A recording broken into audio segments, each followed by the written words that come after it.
in the last hours, the parents put the skids on their two boys, ages 5 and 8, from revealing what they know. Both of the boys in the home at the time baby Lisa goes missing, their 10-month-old baby sister.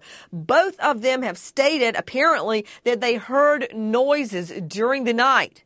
This, as we confirm, that cell phone the parents say was stolen, they said could not dial out because they forgot to pay the bill that month. Well, a phone call was made out from that cell phone in the early morning hours after baby Lisa disappears. A 50-second, nearly a minute phone call goes out, straight out to Jim Spellman, CNN correspondent, joining us there in Kansas City. Jim, why did the parents at the 11th hour stop the interview with their two little boys?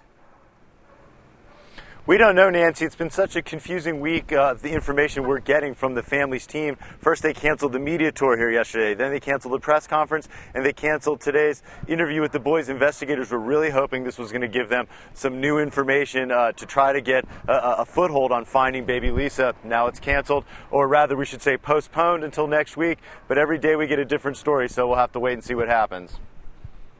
Joining me right now is a special guest, Erin Miller-Weiss, a child forensic interviewer. All along, the parents had said it would be too traumatic for their boys to speak to cops, so cops import a special forensic counselor trained to speak to children. Erin, thank you for being with us. Erin, after many years of prosecuting cases where children were victims, you really, to get all the facts, you really have to speak to the child in child language. Isn't that right? That's exactly right, Nancy. And I just wanted to point out, you mentioned that sometimes there are concerns that this process is going to be traumatic for children. And I can tell you that there are children's advocacy centers and forensic interviewers across the country who are committed to making sure that this process is as child-sensitive as possible. We want to gather as many facts and information from children in child terms, and we don't want to lead them to any particular statement. And so we take Erin, great care to be very deliberate in that.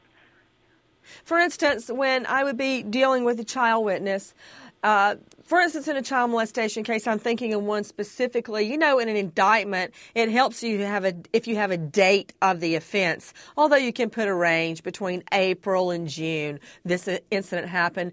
But for instance, a child might go, well, I don't know what day it happened. You can ask, well, was the Christmas tree up? Was the Easter bunny coming? Did you have your Halloween costume already?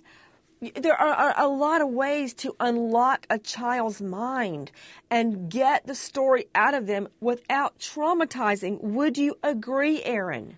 Yes, there are many questions that we can ask to narrow down time frames. We might ask about weather. What was the weather like?